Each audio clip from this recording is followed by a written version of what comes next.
Sir Pawan Kalyan గారు first time తన fans పైన కోపంగా మాట్లాడారు సార్. ఎక్కువగా రియాక్ట్ అవ్వద్దు, తోకలు కట్ చేస్తా అన్నట్టుగా.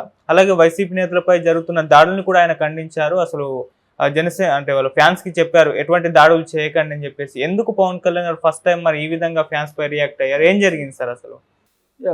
ఏం జరిగిందో ఇన్‌సైడ్ మనకు తెలీదు గానీ, పవన్ కళ్యాణ్ ఇలా మాట్లాడడం ఆశ్చర్యంగాను, పాజిటివ్‌గా గూడా ఆయన్ని అప్రిషియేట్ చేయాలి ఖచ్చితంగా పవన్ కళ్యాణ్‌ని. ఎందుకంటే ఫస్ట్ టైం వైసీపీ మీద దాడులు చేయొద్దని చెప్పడం అనేది ఫస్ట్ టైం ఇది. ఖచ్చితంగా మనం మెచ్చుకోవాలి పవన్ కళ్యాణ్‌ని. ఇది ఇలాంటి స్పిరిట్ చాలా ఇంపార్టెంటు. అప్పుడే ఎందుకంటే అధికారంలోకి రాకముందు ఎలాగన్నా మాట్లాడతారు గానీ, ఒకసారి అధికారంలోకి వచ్చినాక నువ్వు నీ అధికారాన్ని ఉపయోగించి ప్రజలకు మనం ఏం చేయగలం అంటే టెంపరరీ ఇష్యూస్ని ఎలా సాల్వ్ చేయగలం, లాంగ్ టర్మ్లో ప్రజలకు మనం ఒక లాంగ్ లాస్టింగ్ ముద్ర ఏం వేయగలం అనేది పవన్ కళ్యాణ్ ఆలోచించుకుంటే పవన్ కళ్యాణ్ ఒక మంచి నాయకుడిగా ఎదగగలడు. ఎందుకంటే తనకి మంచి అవకాశం వచ్చింది. ఈ 10 ఏళ్ళు ఆయన కష్టపడ్డాడు ఖచ్చితంగా. సో 10 ఏళ్ళు కష్టపడిన దానికి అతనికి ఒక ఉప ముఖ్యమంత్రి అయ్యాడు, ఒక 21 మంది ఎమ్మెల్యేలు, ఒక 2 ఎంపీలు, ఇది సాధించగలిగాడు. వాళ్ళ అన్న ఫెయిల్ అయిన చోట ఇతను సక్సెస్ అయ్యాడు. వాళ్ళ అన్న బిగినింగ్లో బ్రహ్మాండంగా వచ్చాడు చిరంజీవి. 70 లక్షల ఓట్లు, 70 లక్షల మంది ఓట్లేశారు ఆయనకి. 18% ఓట్లేశారు. 18 మంది ఎమ్మెల్యేలు గెలిచారు. అయినా దాన్ని ఆయన నిలుపుకోలేకపోయాడు. దానికి ఆయనకున్న సమస్యలు ఆయనకున్నాయి. అయితే దాని నుంచి గుణపాఠం పవన్ కళ్యాణ్ నేర్చుకొని, పవన్ కళ్యాణ్ కన్సిస్టెంట్గా ఉండడం, ఎవరితో ఎలా రాజకీయాలు చేయాలి, ఇవన్నీ కూడా పవన్ కళ్యాణ్ నేర్చుకున్నాడు. అయితే ముందు నుంచి కూడా పవన్ కళ్యాణ్‌కి ఉన్న ప్రాబ్లం ఏందంటే, తన అభిమానులు మిగతా వాళ్ళ రాజకీయ కేడర్ లాగా ఉండరు వీళ్ళు. వీళ్ళు అసలు రాజకీయ కేడర్ కాదు. జనసేనలో ఉండే ఈ కేడర్ అంతా కూడా అభిమానులు తప్ప రాజకీయ కేడర్ కాదు. రాజకీయ కార్యకర్తలు వేరు, అభిమానులు వేరు. రాజకీయ కార్యకర్తలు ఏందంటే వాళ్ళకి కొంత ఆర్గనైజేషన్ ఉంటుంది, పొలిటికల్ గైడెన్స్ ఉంటుంది, వాళ్ళకు ఒక పొలిటికల్ నాలెడ్జి అవన్నీ ఉంటాయి. అందువల్ల ఆర్గనైజ్డ్గా ఉంటారు. వాళ్ళు అన్రూలీగా బిహేవ్ చేయరు. ఎక్కడన్నా 1, 2 చోట్ల చేసినా ఓవరాల్గా వాళ్ళకు ఒక లీడర్షిప్, దాన్ని ఏమంటారు, ఒక సిస్టమ్ ఉంటుంది, ఆర్గనైజేషన్ స్ట్రక్చర్ ఉంటుంది. ఈ స్ట్రక్చర్ ఎప్పుడైనా కూడా కొంత టైట్గా ఉంటే అది పనికొస్తుంది మనకి. ఆర్గనైజ్డ్గానే జరగాలి ఏది జరిగినా, లూజ్గా ఉండదు, కంట్రోల్లో ఉంటారు ఎక్కడికక్కడ. సో కానీ పవన్ కళ్యాణ్కి ఆ స్ట్రక్చర్ ఎప్పుడూ లేదు. ఆయన పార్టీ నిర్మాణం మీద గట్టిగా ఎప్పుడు కృషి చేయలేదు. ఈ ఫ్యాన్స్ కూడా ఆయన ఎప్పుడు పొలిటికల్ క్లాసులు చెప్పడం, ఆర్గనైజ్డ్గా వాళ్ళని తీసుకురావడం, వివిధ నిర్మాణాల్లో వాళ్ళని భాగం చేయడం, ప్రజా సమస్యల మీద పనిచేయడానికి వాళ్ళని తర్బీదు చేయడం, ఇవేవి పవన్ కళ్యాణ్ చేయలేదు. అది ఖచ్చితంగా ఆయన లిమిటేషన్ అది. అంటే ఒక రాజకీయ నాయకుడిగా, ఒక పార్టీ, రీజనల్ పార్టీ నాయకుడిగా తనకున్న ఫ్యాన్ బేస్ని ఒక పొలిటికల్ క్యాడర్గా మార్చే కార్యక్రమం ఆయన చేయలేదు. దానివల్ల వాళ్ళు అన్రూలీగానే ఉంటారు. నేను చాలాసార్లు చెప్పాను, ఫ్యాన్స్ ఒక్కొక్కసారి ఏంటంటే తోక కుక్కను ఆడిస్తున్నారు అంటారు. కుక్క తోకను ఆడించాలి కానీ తోక కుక్కను ఆడించకూడదు. కానీ స్టార్ విషయంలో అలా జరుగుతుంటుంది. మా ఫ్రెండ్ ఎస్వి శ్రీనివాస్ కూడా దీని మీద మెగాస్టార్ అని పిహెచ్డి పుస్తకం కూడా రాశాడు ఆయన, హైదరాబాద్ సెంట్రల్ యూనివర్సిటీ. అందులో కూడా అతను చెప్పింది ఏంటంటే, చాలాసార్లు ఫ్యాన్స్ చెప్పినట్టే స్టార్ బిహేవ్ చేయాలి. అంటే ఇప్పుడు నువ్వు అక్కడ కొట్టు అంటే వీళ్ళు ఫ్యాన్స్ కొట్టాలి స్క్రీన్లో. అంతేగాని వాడు బాబా సినిమాలో రజనీకాంత్ చేసినట్టు నేను హిమాలయాలకు పోతానంటే ఆ సినిమా ఫ్లాప్ అవుతుంది. ఎందుకంటే ఫ్యాన్స్ ఏది ఎక్స్పెక్ట్ చేస్తున్నారో స్టార్ అది చేయాలి. అది స్టార్కి ఫ్యాన్స్కి ఉండే రిలేషన్షిప్. అది రాజకీయాల్లోకి యాజ్ ఇట్ ఈజ్గా ట్రాన్స్ఫార్మ్ అయ్యింది పవన్ కళ్యాణ్ విషయంలో. అక్కడ పవన్ కళ్యాణ్కి ఇబ్బంది అది. పవన్ కళ్యాణ్ ఇప్పటికన్నా అది గ్రహించినట్టుగా మనకు అర్థమవుతుంది. నిన్నేం జరిగిందంటే, ఆయన మీటింగ్లో మాట్లాడుతున్నప్పుడు పదే వాళ్ళు ఇష్టం వచ్చినట్టుగా బిహేవ్ చేయడం మొదలుపెట్టారు ఫ్యాన్స్.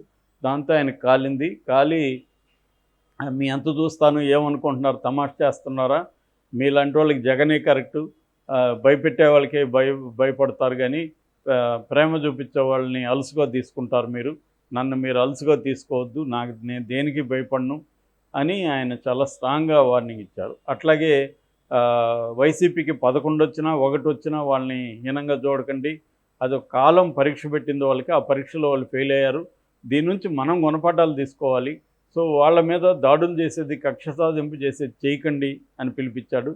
ఇది ఖచ్చితంగా మంచిదే. కాకపోతే పవన్ కళ్యాణ్ పట్ల నాకున్న కంప్లైంట్ ఏంటంటే, ఈ జనరల్ స్పీచ్లు ఇస్తూ ఉంటాడు తప్ప పర్టికులర్ సంఘటన జరిగినప్పుడు ఎందుకు ఖండించడు అనేది నాకున్న కంప్లైంట్. ఎప్పుడైనా జనరల్ స్పీచ్లు ఇవ్వడం ఈజీ. నేను స్త్రీల పక్షపాతి అని మన 100 సార్లు చెప్పచ్చు.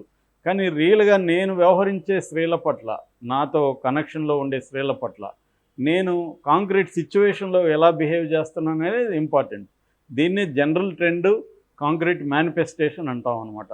అంటే మన లోపల జనరల్ ట్రెండ్ బాగానే ఉందని అందరూ అనుకోవచ్చు, కానీ కాంక్రీట్ మేనిఫెస్టేషన్ నేను మన ఆఫీసులో అందరూ సమానమని ఉపన్యాసాలు ఇస్తుంటా.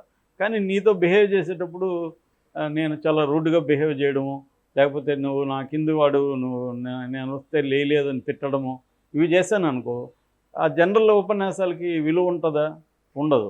అలాగే పవన్ కళ్యాణ్ కూడా జనరల్ ఉపన్యాసాలు ఇస్తుంటాడు, కానీ కాంక్రీట్గా జరిగినప్పుడు చేయట్లేదు. ఇప్పటివరకు అనేక కాంక్రీట్గా వైసీపీ మీద దాడులు జరిగాయి, ఏది ఎక్కడా ఖండించలేదు పవన్ కళ్యాణ్. అట్లాగే ఉద్యోగుల మీద నిరంతరంగా ఇది జరుగుతుంది, దాన్ని ఖండించలేదు. నిన్న కూడా రాంప్రసాద్ రెడ్డి రవాణా శాఖ మంత్రి భార్య ఎస్ఐని, దాని ఎందుకు పవన్ కళ్యాణ్ ఖండించలేదు? చంద్రబాబు ఫోన్ చేసి వివరణ అడిగాడు అని చెప్తున్నారు. పవన్ కళ్యాణ్ కూడా మాట్లాడాలి అట్లాంటి విషయాలు. కాంక్రీట్ ఇష్యూస్ వచ్చినప్పుడు నువ్వు స్పందించాలి తప్ప జనరల్ ఉపన్యాసాలు ఇవ్వడం వల్ల ఉపయోగం లేదు. పవన్ కళ్యాణ్కి ఈ ప్రాబ్లం ఉంది, జనరల్ ఉపన్యాసాలు బాగిస్తాడు, నో డౌట్. అది అలా ఏదేమైనా పవన్ కళ్యాణ్ నిన్న మాట్లాడింది అయితే మంచిదే. కానీ పవన్ కళ్యాణ్ తెలుసుకోవాల్సింది ఏంటంటే, ఈ ఫ్యాన్స్ బిహేవియర్కి నేను కూడా కారణము. నేను సినిమాలో స్టారు కాబట్టి నేను ఫ్యాన్స్కి లొంగి ఉండాలి, కానీ రాజకీయాల్లో అలా ఉండకూడదు అనేది ఆయనకి అర్థం అవ్వాలి. అర్థమైనా కూడా ఎందుకు చేయలేకపోతున్నాడు అనేది పరీక్షించుకోవాలి. ఆ వైపుగా ఆయన వెళ్తే కానీ లాంగ్ టర్మ్లో నీకు పార్టీ అనేది నిర్మాణం జరగదు. లేకపోతే ఫ్యాన్సే ఉంటారు తప్ప పొలిటికల్ కార్యకర్తలు, రాజకీయ కార్యకర్తలు అనేవాళ్ళు తయారు కారు. సో అది చాలా ఇంపార్టెంట్. అందుకనే చంద్రబాబు సక్సెస్ అక్కడ ఉంది. ముందు నుంచి కూడా చంద్రబాబుకి ఏంటంటే పొలిటికల్ నిర్మాణాన్ని చాలా గట్టిగా ఆయన చేసుకుంటూ వచ్చారు. విద్యార్థి సంఘం నుంచి వచ్చిన వ్యక్తి తెలుగుదేశం పార్టీని చాలా కింది స్థాయి వరకు నిర్మాణాన్ని చాలా స్ట్రాంగ్గా చేయగలిగాడు ఆయన. మామూలుగా కమ్యూనిస్టులకి, ఆర్ఎస్ఎస్ వాళ్ళకి ఈ నిర్మాణాలు స్ట్రాంగ్గా ఉంటాయి ఎప్పుడైనా. అక్కడే జగన్ ఫెయిల్ అయింది, ఇక్కడ కేసీఆర్ ఫెయిల్ అయింది కూడా. ఈ 2 విషయాల్లో ఇద్దరు ఫెయిల్ అయ్యారు. అంటే పార్టీని నిర్మించడం, వాళ్ళకి సమస్యలు వచ్చినప్పుడు వాళ్ళని పట్టించుకోవడం, అట్లాగే వాళ్ళు ఎక్కడైనా విపరీతంగా బిహేవ్ చేస్తుంటే కంట్రోల్ చేయడం, ఈ నిర్మాణాలని నిర్మించడం. అది విద్యార్థి సంఘాలు కావచ్చు, యువజన సంఘాలు, కార్మిక సంఘాలు, రైతు సంఘాలు, మహిళా సంఘాలు, ఇలా ప్రజల్ని వివిధ స్ట్రక్చర్స్లోకి తీసుకొచ్చి నిర్మాణాలు చేయాలి. ప్రతిపక్షంలో ఉన్నప్పుడు వివిధ సమస్యల మీద ఈ సంస్థలు పనిచేయాలి. అట్లా పనిచేస్తున్నప్పుడే పోరాటాల్లో నుంచే నాయకత్వం, గట్టి నాయకత్వం ఎదుగుతుంది. పవన్ కళ్యాణ్ ఇప్పటి వరకు ఏంటంటే నాయకత్వాన్ని తీసుకురావడం అనేది చేయలేదు. మేబీ ఆయనకు వాళ్ళ అన్న నుంచి కొంత భయం కూడా ఉండొచ్చు, నాయకులు డెవలప్ అయితే వాళ్ళు లాగేసుకుంటారు అనేది. ఆయన కొన్నిసార్లు మాట్లాడాడు కూడా, వాళ్ళ అన్నకు మొహమాటం వల్ల వాళ్ళని కంట్రోల్ చేయలేకపోవడం. కానీ ఆ భయం ఉండకూడదు నాయకుడికి. నేను ఎంతమంది ఎదిగినా నేను కంట్రోల్ చేయగలను అనే కాన్ఫిడెన్స్ ఉండాలి. మేబీ ఇప్పుడు అధికారం వచ్చింది కాబట్టి కొంత కాన్ఫిడెన్స్ పెరిగిందట్టు మనం అనుకోవాలి, లేకపోతే ఈ స్థాయిలో ఆయన ఖండించలేడు. ఇప్పుడు ఆయన కాన్ఫిడెన్స్ వచ్చింది.